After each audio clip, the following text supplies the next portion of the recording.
앞서 예고해드린 대로 지금부터는 정세균 전 총리를 전화로 만나보겠습니다. 대선 경선에 임하고 있는데요. 어제 이광재 의원과 단일화를 성사를 시키기도 했죠. 자, 이게 탄력의 시발점이 될지 궁금한데요. 정세균 전 총리 전화로 만나보겠습니다. 나와 계시죠? 네, 안녕하십니까. 네. 정세균입니다. 안녕하세요. 그냥 지금부터 호칭은 그냥 후보로 하겠습니다, 총리님. 예, 좋습니다. 네. 알겠습니다. 아무튼 이제 단일화가 성사가 됐는데 어떻게 이제 앞으로 탄력을 받을 거라고 확신하십니까? 그럴 거라고 믿습니다. 그래요. 예, 우선 틀림없이 시너지가 있을 거라고 보고요. 예. 이게 경선 승리의 신호탄이 되고 또 우리 당 경선 흥행의 첫 단추가 되기를 바라는데요. 네. 예, 저는 필승연대라고 이름을 붙였습니다. 음. 노무현 정신과 문재인 정부를 계승을 하고 예. 4기 민주정부를 수립하는 것은 물론이고 앞으로 대한민국의 미래 경제를 제대로 잘 만들어보자라고 하는 그런 혁신연대이기 때문에 네. 틀림없이 탄력을 받을 걸로 기대합니다. 근데 왜 단일화 방식은 비공개로 하셨어요? 예, 특별히 공개할 내용이 없었고요. 네. 한마디로 통 큰 합의에 의한 단일화다 이렇게 봐주시면 좋겠습니다. 근데 지금 보도가 엇갈리기 때문에 요거는 좀 한번 확인 질문을 좀 드리겠는데 여론조사를 하긴 했습니까? 아니면 여론조사를 안 한 겁니까?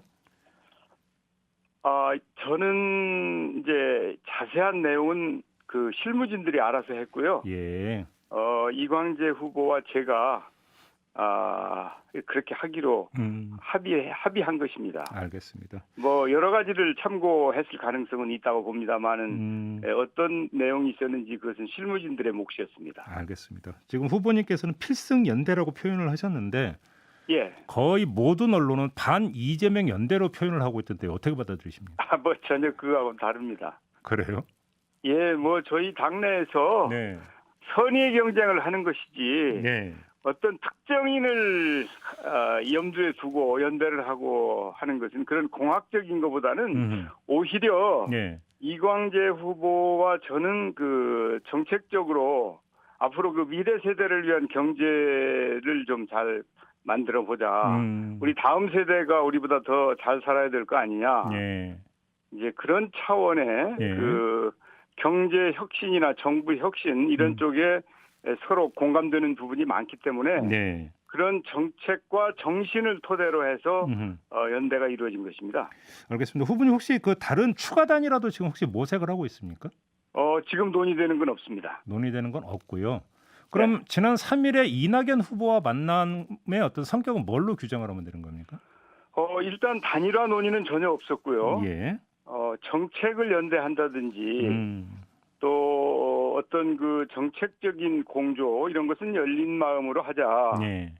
이제 더 중요한 것은 경선이 좀 공정해야 되겠다. 그리고 선의의 경쟁을 당 지도부가 잘 뒷받침해줘야 된다. 특히 예. 대선 경선 기획단이 노력을 좀 해주었으면 좋겠다.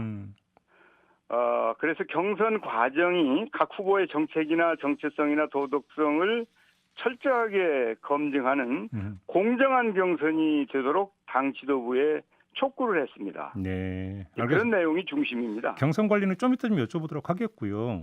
예. 요거 하나만 더요. 이낙연 후보는 어떤 이야기를 했냐면 후보님과 만나서 협력을 해야 된다라는 데는 의견을 같이 했지만 방법은 거론하지 않았다 이렇게 이야기를 했는데 그러면 이 협력이라고 하는 단어는 어떻게 이해를 해야 되는 겁니까?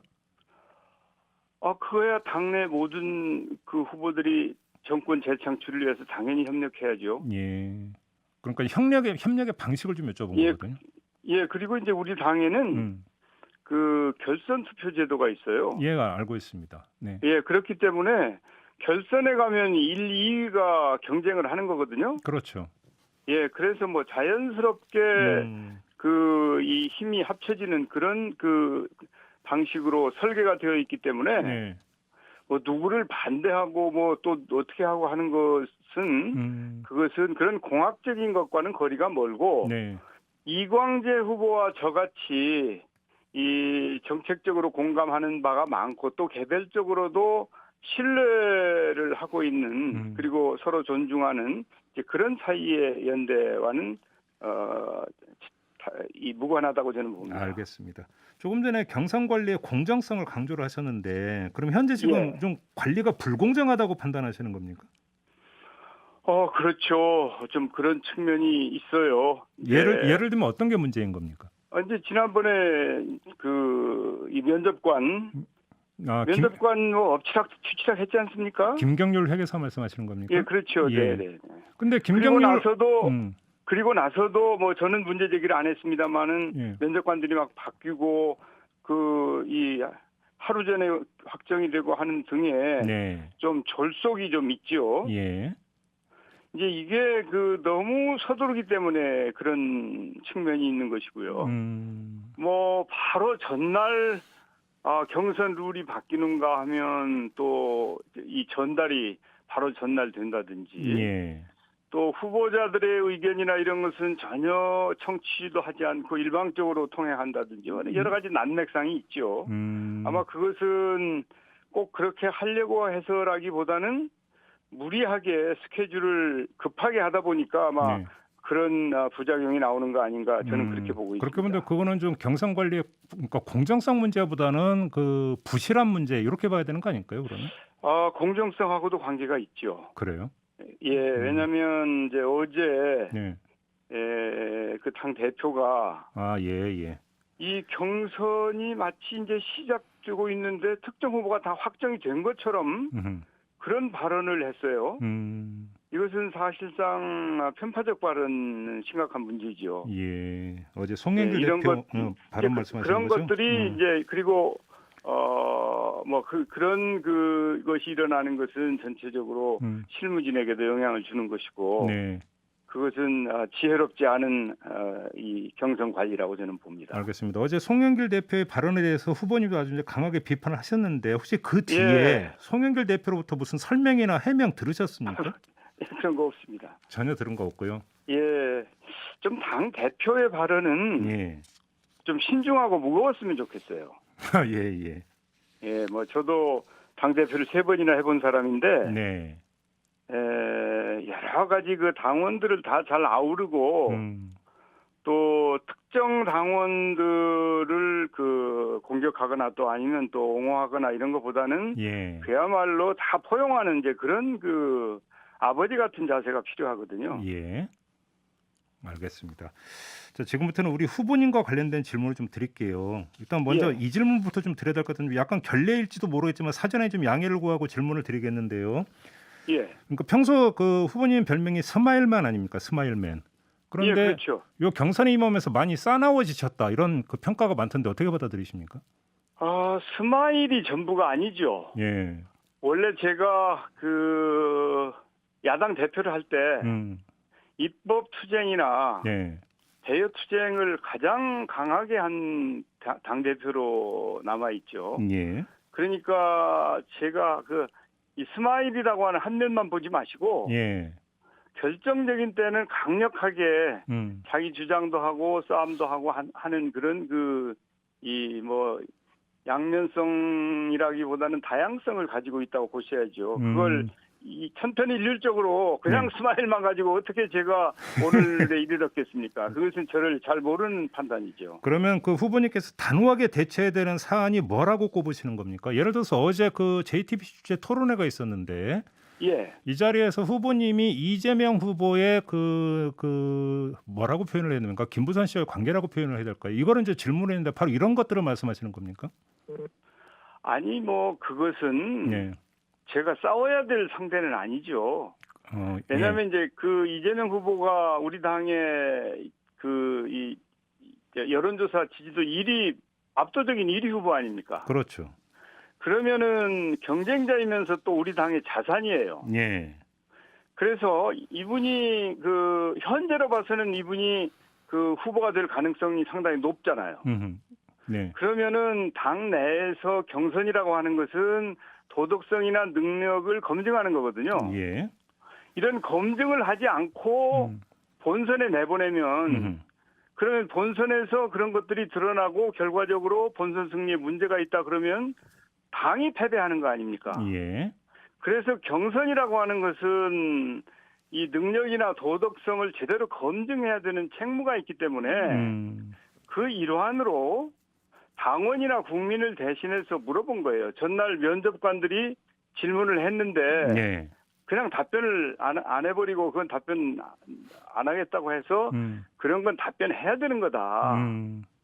그리고 만약에 이제 당내 검증을 마다한다면 또 야당에도 이런저런 후보들이 있지 않습니까? 예. 그런 후보들 검증을 어떻게 하자고 하겠어요? 그러면 후보님 있잖아요. 근데 이번 경선 과정에 한참 전에 예. 이재명 후보 같은 경우는 병원에 가서 자신의 어떤 신체의 어떤 특징에 대해서 이제 검사를 받은 적 있지 않습니까? 자진해서. 그런 건 저는 자세히는 모릅니다. 그러면 그런 과정을 통해서 이미 그 소명이 됐다라는 게 이재명 후보의 판단인 것 같은데 그게 부족하다고 보시는 건가요? 그러면 그렇다고 국민께 얘기를 해야죠. 저도 자세히 모르는데 국민들은 잘 모르시잖아요. 그런데 전날 면접관의 그런 지적에 대해서 답변을 안 했단 말이죠. 네. 그럼 성실하게 답변하면 되죠. 그때 보도가 많이 나왔었거든요, 그거는. 아니 제가 예. 그 성실하게 답변하면 되지. 그걸 그렇게 이제 조금 제가 당황스러울 정도의 태도를 보이는 것은 네. 저로서는 좀 의외였습니다. 어제 그래서 이제 이재명 후보가 했다라는 그 답변도 사실은 그 병원에서 검사 받은 것을 염두에 두고 했던 발언으로 저는 그렇게 해석을 했는데. 그걸 아는 분들이 누가 있겠어요? 알겠습니다. 아무튼 그럴 때 병원에서 가서 검사 받은 걸로 소명이 됐다고 평가를 할 수는 없는 걸까요? 어떻게 보십니까?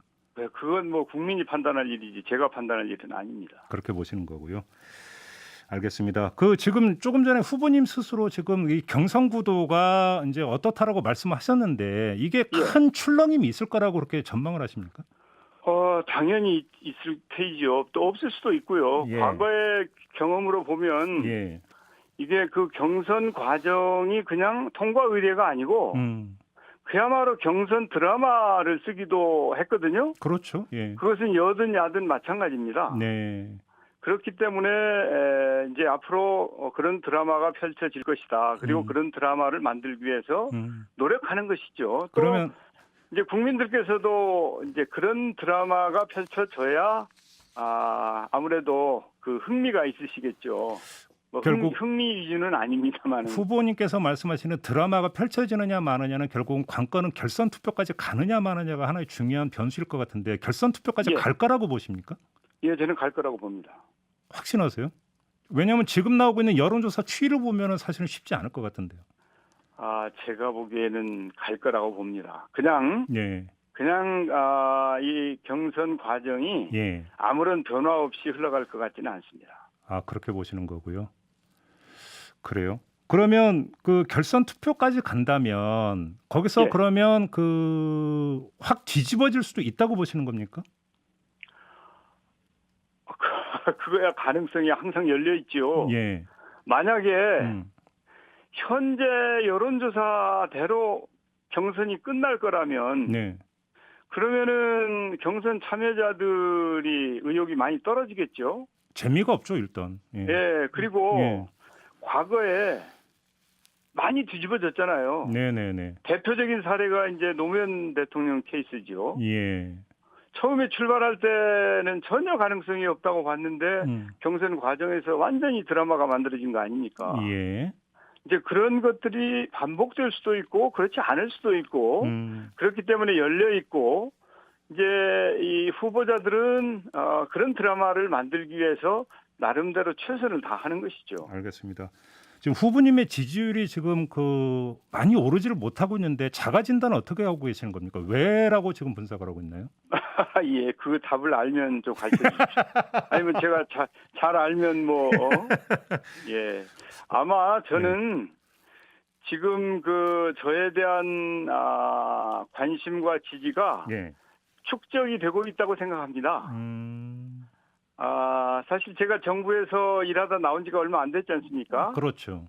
예, 그래서 무슨 캠페인을 한 것도 아니고 이게 시작이기 때문에 그 사이에 나름대로 여론이 이렇게 축적이 되고 있어서 저는 큰 기대를 하고 있고 특히 이제 이광재 후보와의 단일화 같은 것도 전기가 될 수 있다고 저는 기대를 하고 있습니다. 그렇게 보시는 거예요. 저희가 일전에 이제 캠프에 계신 분들은 한 분 한 분 차례로 모셔가지고 인터뷰를 한 적이 있었는데, 그때 후보님 캠프에 계신 분이 나와서 저희 인터뷰에서 어떤 말씀을 하셨냐면 고민이 예. 후보님의 인지도가 떨어진다, 잘 오르지 않는다, 이게 고민이라고 이야기를 하던데 지금 그러니까 답변도 거의 비슷한 맥락인 것 같아요. 그렇죠. 당연히 이제 오르지 않으면 네. 지지도가 오르지 않으면은 좀 답답한 건 사실이죠.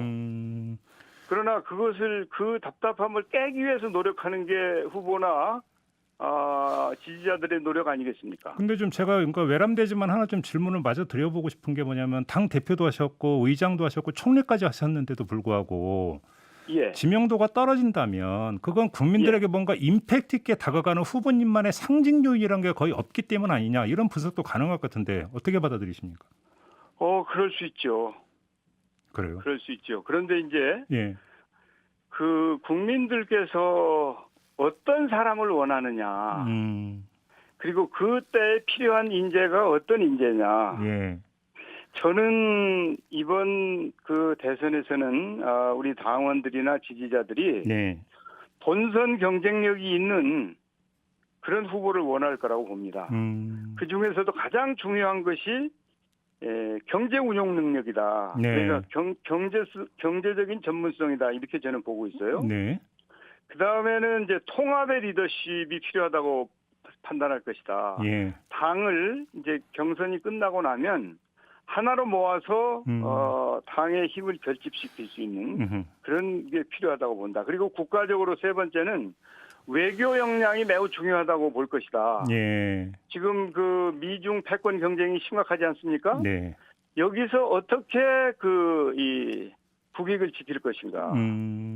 사실 이 외교라는 게 안 해본 사람이나 그리고 또 그냥 무슨 책에서만 봐가지고 되는 게 아니거든요. 예.